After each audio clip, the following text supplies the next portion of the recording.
today it's my pleasure to welcome Charles Werner, Director of Drone Responders, Grant Guillot, partner and leader of the UAS practice team at Adams and Reese, and Christopher Todd, Executive Director of AIRT. So I want to jump first to Charles. Morning. Thanks for letting us be on to share some ideas and thoughts. It's a pleasure. So a lot of attention has been given to how public safety and first responders are using drones during the pandemic, indicating more than ever a need to define how drones can and should be used to help the public. Drone Responders released what is termed the 5 C's that defines responsible use of drones within public safety agencies. Can you talk about how those are, and how you came to these particular principles and how they function within your organization? Sure. So the 5 C's are basically some principles that we can do to ensure responsible flying and to maintain public trust in the world of public safety.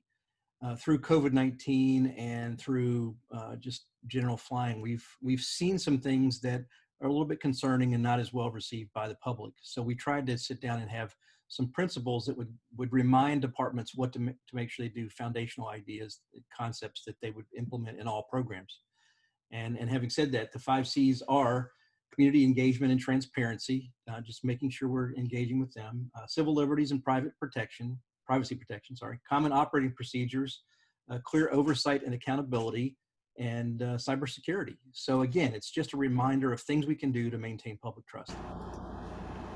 Fantastic. And Chris, what are some ways that public safety and first responders can communicate and deliver the message of the 5 C's, not only internally within your group, but also to the public so they know that you're taking this very seriously and you're taking their privacy very seriously?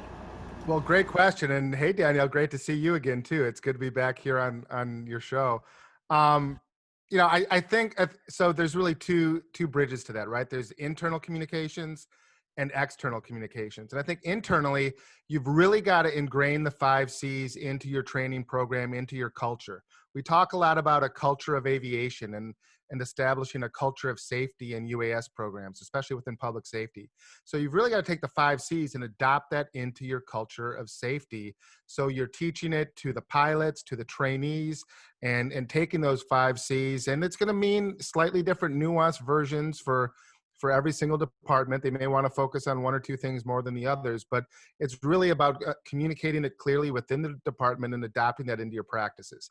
Externally, I think it's kind of a different responsibility there. You need to link up with your public information officer for your department or your communications division, if it's a city or whatever your jurisdiction is, and devise a communication strategy, almost a marketing communication strategy or public relations strategy to help let the community know how your department is embracing the 5 C's and really hit on those touch points that are really important to the different community groups out there.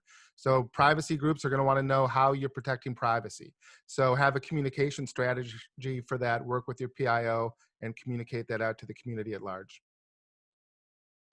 Thank you. And Grant, the 5 C's are an important part of that public outreach. How can adopting principles like the 5 C's aid public safety agencies throughout the U.S. and globally with things like public acceptance, regulatory waivers, and adoption, especially now during this pandemic?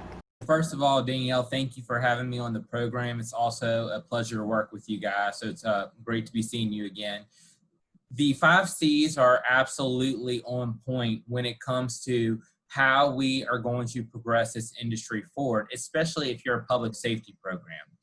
The FAA has indicated time and time again that it will be far more likely, that we as a community will be far more likely to see some positive regulatory developments if we are able to achieve community engagement and community involvement, and above all, to gather or receive the public trust. And drone responders and AIRT both do a great job in doing that. Community engagement is so critical. I tell my clients time and time again, if you want your community support drones, get out there, put the drone in their hand, let them touch it, let them fly it, of course, under the right circumstances. Show them that drones can be used for good. Time and time again, we talk about drones for good, but it really is so important to realize that the majority of America really does not understand our industry. And although we have made huge strides, the vast majority of America still sees drones as either military devices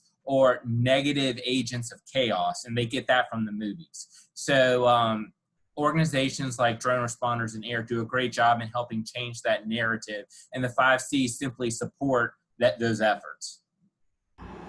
Couldn't agree more. And this is kind of a joint question for both Chris and Charles, whoever would like to take it. This pandemic has led to some novel use cases, just to similar to what Grant was bringing up. The public really doesn't understand the drone industry. So it's revealed some good ones, and other ones have been received a little bit less openly. Because we're talking about responsible use and public acceptance is such a major aspect of getting drone programs off the ground. When is it good to use a drone, and when is it best to use another tool or strategy? Well, I'll take a quick stab at that, and then I'm going to throw it over to Chief Werner so he can come off mute. But basically, I think that it makes a lot of sense to use a drone when the mission makes sense. I mean, we're seeing still a lot of cases where companies are trying to throw a drone into the mix because they make drones and they're looking to fit the product in with the pandemic. And it doesn't necessarily make sense to fly a drone through an office when you're going to blow papers off the shelf and blow things around, blow the virus around if it's there, to do decontamination. If you can have somebody go in a protective suit at a lower cost base and do the same mission. So it's really about thinking whether the mission makes sense. I think we saw that a little bit too with the social distancing, using the loudspeakers that could not always clearly be heard or were sometimes viewed as intrusive. Does it make sense to fly a drone up to someone, or just to have an officer walk up to them, maintaining that social distancing, but to provide the same message through human point-to-point contact, which could be perceived as a little bit more friendly? So I think, jury's still out. We're halfway through the pandemic. Hopefully, maybe not. I mean, we don't know how long it's going to last. But we're seeing these use cases evolve, and I think it's helping the industry to realize that certain use cases work better than others. But Charles, Chief, any thoughts from you on that? Yeah, I think it goes back to maintaining community engagement. If you're going to use it for a certain purpose, that you share with them the thoughts and ideas of what you're going to do so they understand it. And you determine what their mentality or their thought process or acceptance or non-acceptance is. Because we saw in Connecticut where they were going to use a drone to fly, and it could detect symptoms and temperatures and all these things. And it wasn't long before the community said, no, we're not going to do that. We don't want to do that because it's too intrusive. They felt like it might be kind of invading their privacy and those kind of things. So it really is important for us to be reaching out. The other thought process is when you get ready to do this, especially from a public safety and even more importantly from a law enforcement perspective right now, is think about the messaging that comes from the mission you're going to fly. Because remember, a lot of times there's a sensational title that doesn't really describe what was happening. So you want to make sure that when you fly it at the end of that flight, that it was worth the mission being flown, that it was necessary, and that it truly helped in a way that makes sense. So Chris, when we spoke last, you and I talked about the 2020 survey in context of the 5 Cs and other initiatives like Drones for Good. How do surveys like this latest one help drone responders achieve its mission? Sure, absolutely. I mean, I think, as we just were speaking about in the last question, data is paramount. I mean, the more data you have, the better decisions you can make about pretty much everything. And we're seeing that as we go through the pandemic. I mean, some things are working better than others. Until we get out there and try it, we don't really know. So what the survey data lets us do is really start measuring the benchmarks, key points such as what the average budget is for a public safety department, what type of equipment they're using, what missions they're using, how they're getting airspace authorization. All these data points are really key to getting that benchmark established so we can then help the manufacturers, the solution providers, the software providers bring the right tools, create the right tools to help public safety go out there and use these systems to save lives. Fantastic, and that actually goes a little bit into the next question. Charles, speaking of grabbing data, now that the survey is wrapped up, Can you talk about some of the key takeaways or action items you have been able to define based on the survey data? Yeah, so what we've learned is that globally, public safety US programs are continuing to grow in number. We also are seeing that in addition to the new programs that are coming on board, we're seeing a lot more of them maturing to 2 and 3 years of existence.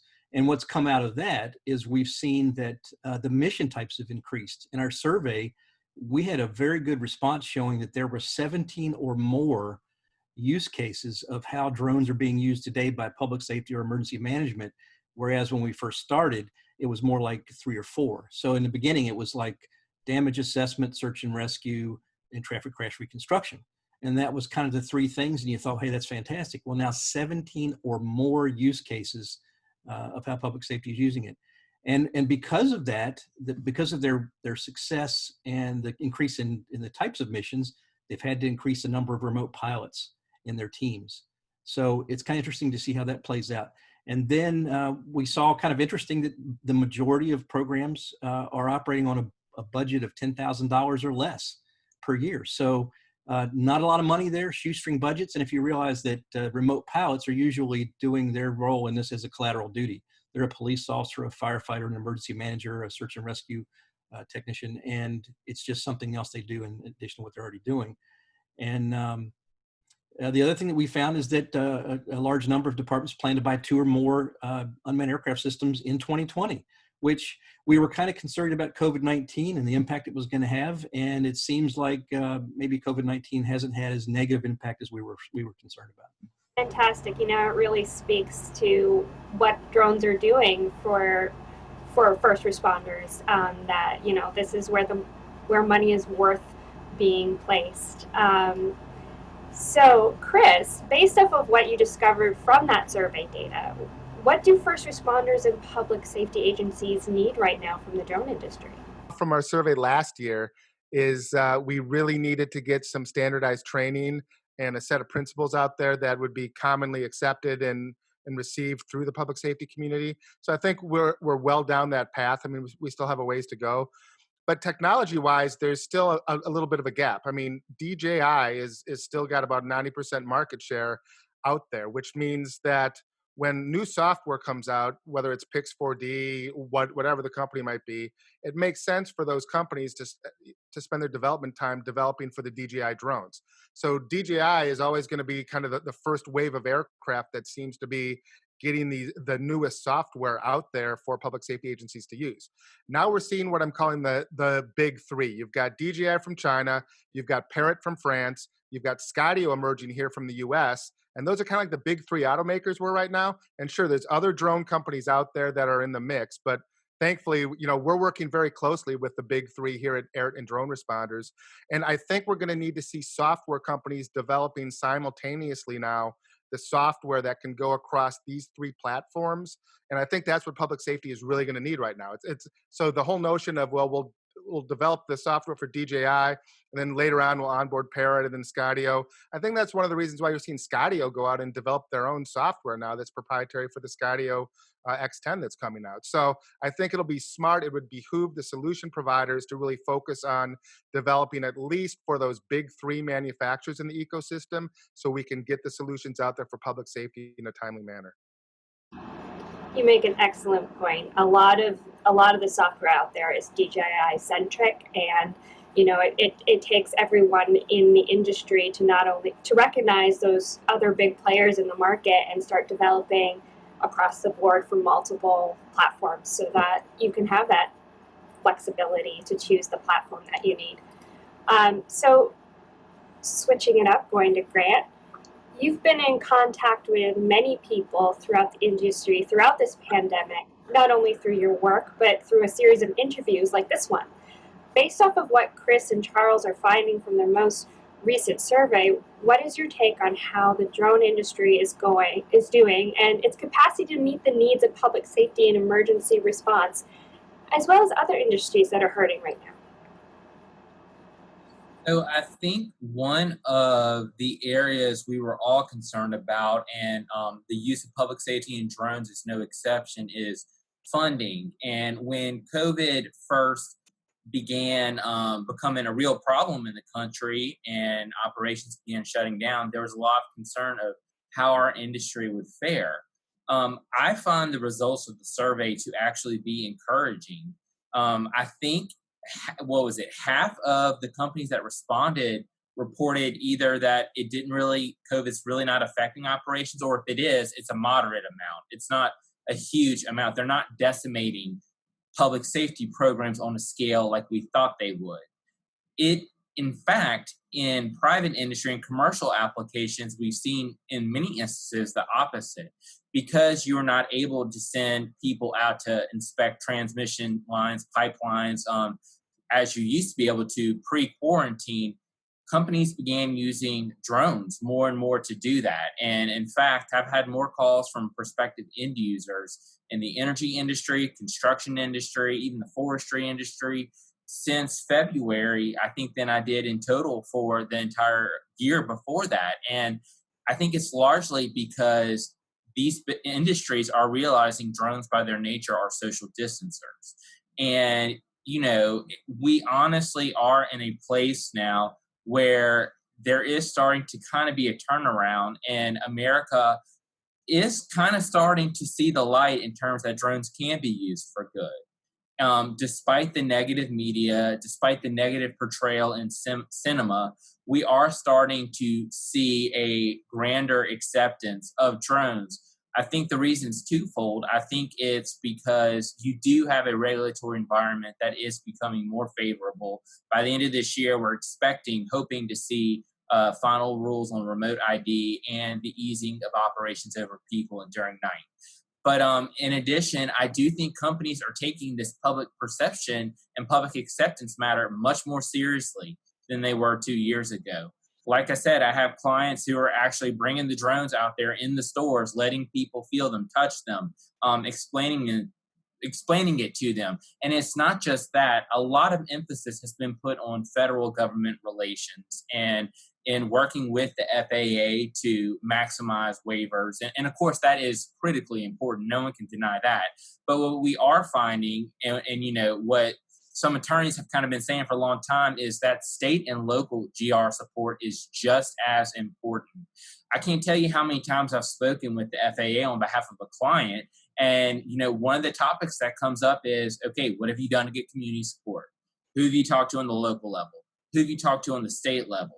When you make this kind of outreach and you're able to kind of garnish this goodwill among these entities, that is going to make the FAA far more likely to support you, because you are helping show them that the public is seeing drones can be utilized safely and efficiently. So to answer your question, I think we all have seen a giant silver lining in the drone industry as a result of COVID-19 pandemic. So many things have gone to, pardon my French, hell in a handbasket as a result of COVID-19. But this really, for our industry, this has been our time. And I think it's just so exciting to be a part of it right now. I had no idea that was French, by the way. Of course, you can expect a comment like that from Chris Todd. We had to have some comment in there, right? You know, you make some really great points, and it's really exciting points.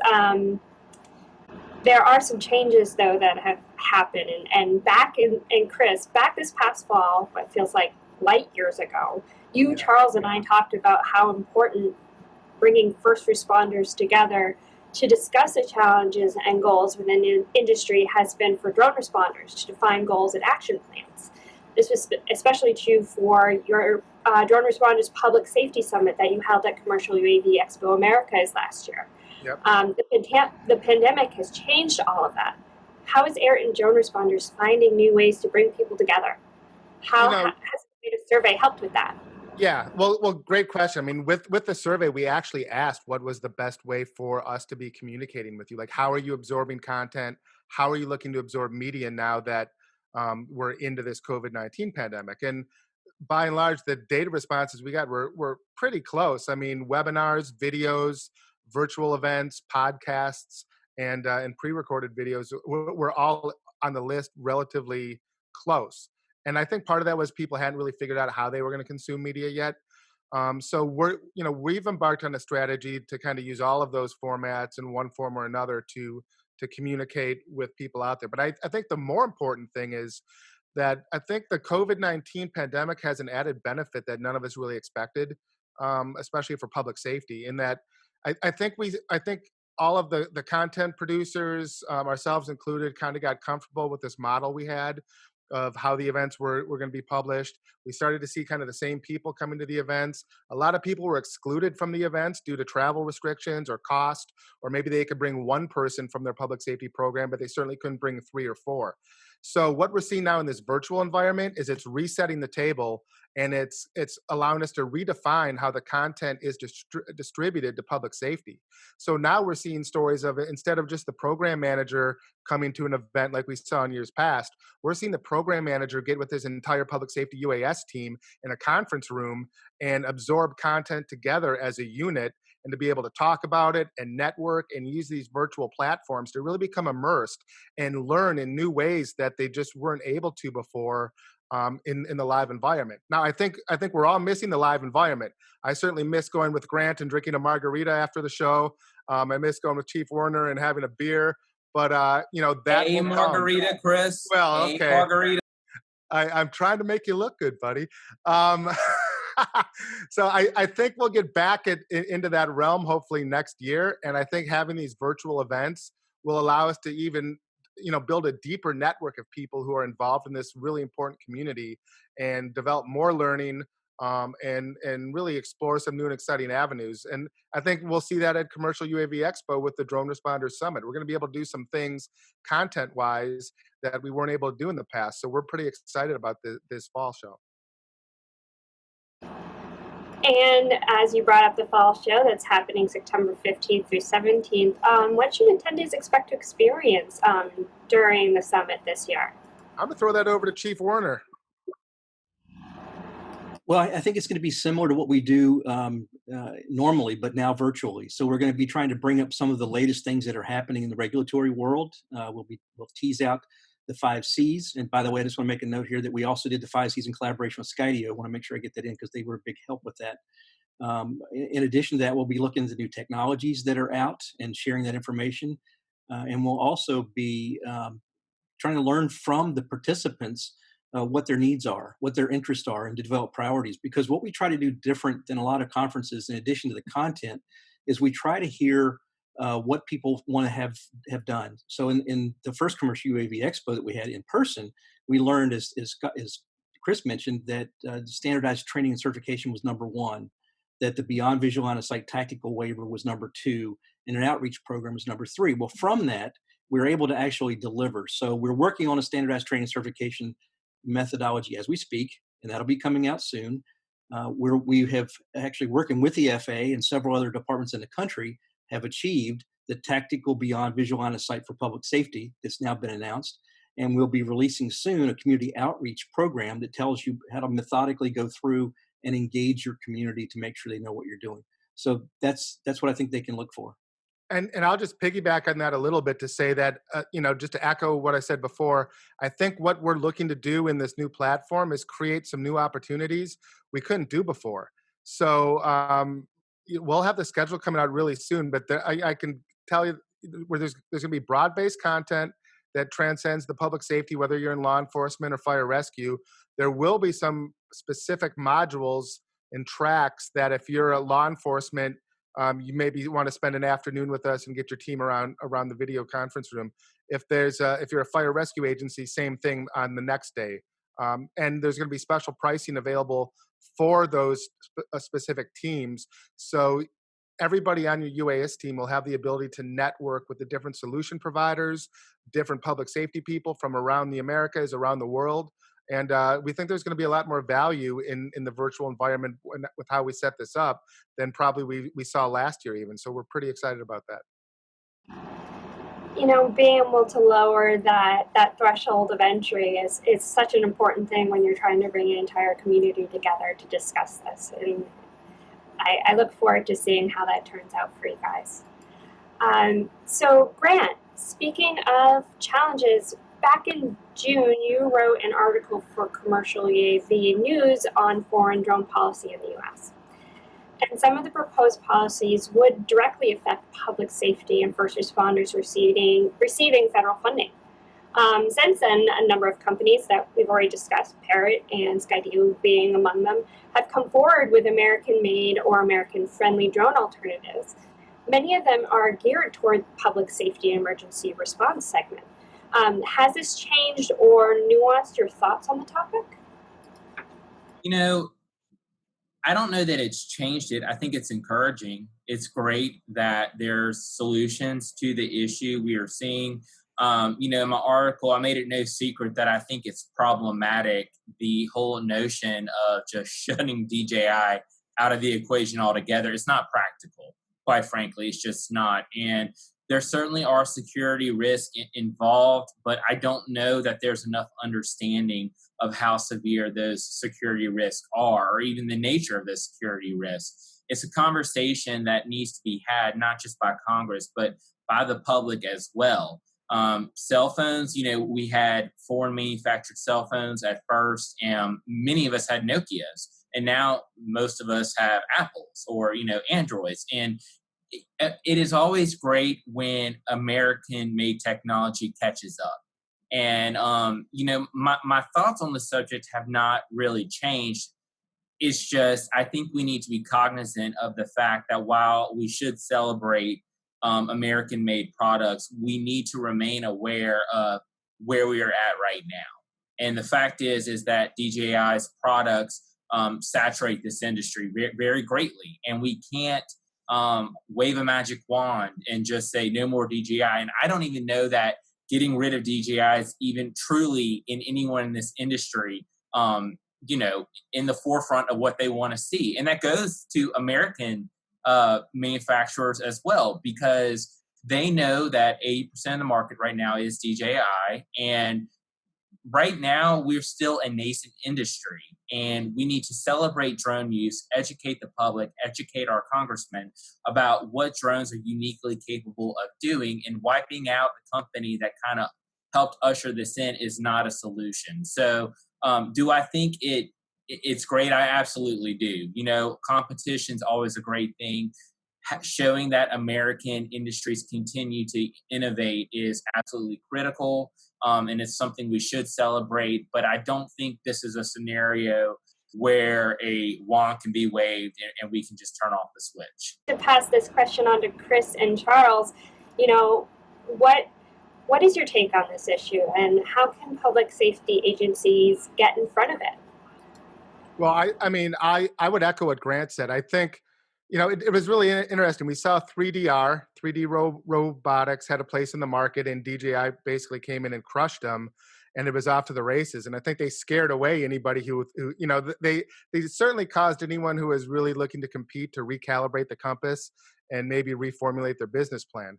And so now we see AIRT, who's hung in there the whole time, and Skydio making a run for the public safety sector. And I think it's good. I think competition's healthy. I agree with Grant. I don't think we should say no DJI, no Chinese drones. I mean, DJI's got some really valid points for why they should be allowed to compete in the market. And there's a lot of innuendo going out there about the security risk. Some of it's potentially true, some of it we'll never know, but the case is we're in a free market society, a capitalistic society, and I think the competition is good because it's going to elevate everyone to create better products at better price points. That's going to help the commercial industry, the hobbyist industry, and definitely the public safety industry. Chief? Yeah, so I just wanted to say, I think that we have to be cognizant that 90% of public safety right now, and even from our survey, are using DJI drones. That's the reality. From that, and we learned from the study to say, okay, how do we deal with that? Well, there are some ways that you can protect the data that you have if you're concerned. If you are one of those agencies concerned about the country of origin, there are some things out there. We're looking to add some more elements to the 5 Cs that actually covers that, because we realize we've got to kind of be objective and responsible. It says not only do we want to make you aware, but to give you some tips on how to do that. I want to add to the exciting part of this is that the technology coming forward is what's exciting. Is we're seeing the new technologies, the new capabilities in the drone. So when you look at AIRT and and Skydio, a lot of that interest is not just because of security issues, it's because of the new technologies that they're bringing. I mean, Skydio's sense and avoid technology is phenomenal. I think most people bought Skydio because of that technology, not because of a security issue.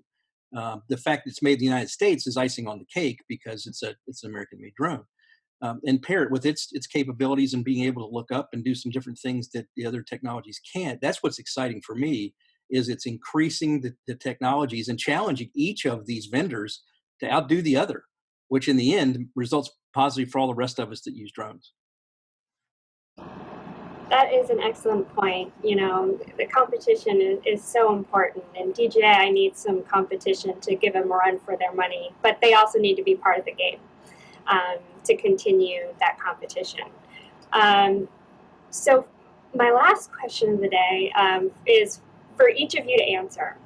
With everything that has happened this year so far, the pandemic, civil unrest, drones being used in new ways within public safety agencies, and this foreign relations affecting drone policies, what is the new normal for drones in public safety and emergency services?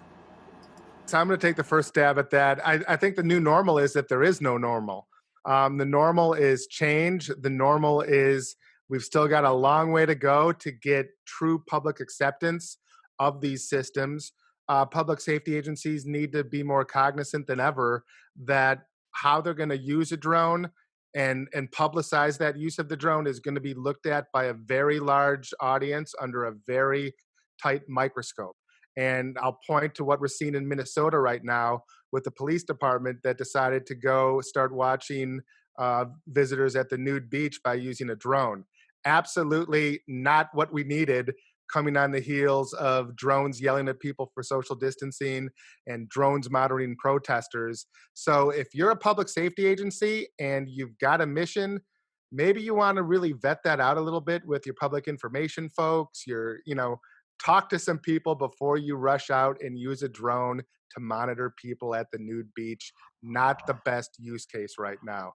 Let me throw it over to Grant and Chief for some more comments on that. I agree, and it's no surprise that that story is one that's going to be picked up because it's very tantalizing and interesting, and it's about 1/1000th of what drones are about. And quite frankly, a helicopter or airplane could have spied on people on a nude beach as well, albeit it would have been a lot louder. But regardless, I think, what is the new normal? I don't know. And I agree with Chris if there's not necessarily a normal, but I'm very encouraged by these survey results because it seems to me that we have seen agencies that are underfunded and quite frankly, we're very anxious about the future and the future of drone use faring pretty decently. There were some unfortunate circumstances for some of those agencies, but all in all, public safety use of drones is making it through because we're not done yet. And I think that's incredibly encouraging to see. And you're talking about agencies that do not have a lot of resources, do not have a lot of money.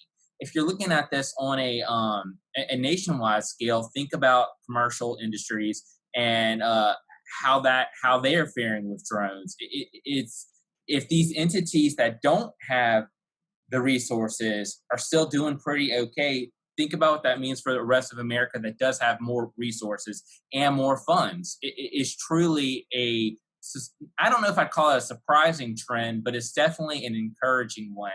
And it is so critical in order for public acceptance of drones to be achieved that we continue to promote how it is used in public safety, because that is always going to be where you can pull the heartstrings, where the warmest drone stories are going to come from. Is public safety, first response. And we need to stay on that mission and ride the momentum because right now I think we have momentum. And I'll wrap things up by saying I think the new normal is that drones are going to be used more than ever in public safety.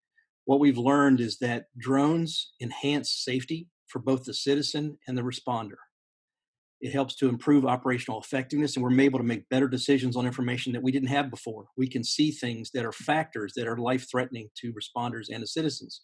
And we've seen this incredible new ability for situational awareness, which means we're able to see how bad is bad when the storms reside as far as damage.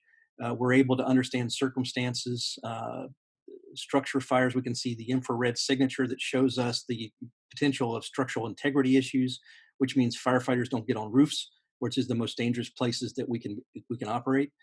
We've seen that in the Notre Dame fire in France, that the drone was able to identify the point of extinguishment, and then they used a colossal robot to be able to stop the spread into the larger parts of the cathedral. So we're seeing that, and then the situational awareness of being able to provide information to the insurance carriers. It can provide it to their customers as to damage that's occurred from wildfires or hurricanes, and help them understand what the situation is and a faster recovery. So I think that the future is bright. And then when we see the increasing technologies come into play, it's an exciting time to see drones, and we're going to see a lot more than we've ever seen before. Absolutely. Everyone had great answers. Thank you so much for joining me today. I can't wait to see how drone responders in AIRT fares over the next couple of years, and I'm looking forward to all the new things that you guys are embarking on. Well, thanks, Danielle. And I've got to say, I really do appreciate Grant and Charles and the work they're doing, both with drone responders and just in the industry in general. I think it's important to note that these types of conversations don't just stop here. I mean, they're ongoing every week. Grant has a podcast. Charles has a podcast. I have a podcast. So if you enjoy this conversation, it's going on weekly. So tune in, and we love working with you and the Commercial UAV Expo News Gang to help spread the word, because these are some really important conversations that are taking place around the industry. And I've got to add something too now, to be the last one to speak unless Grant jumps in.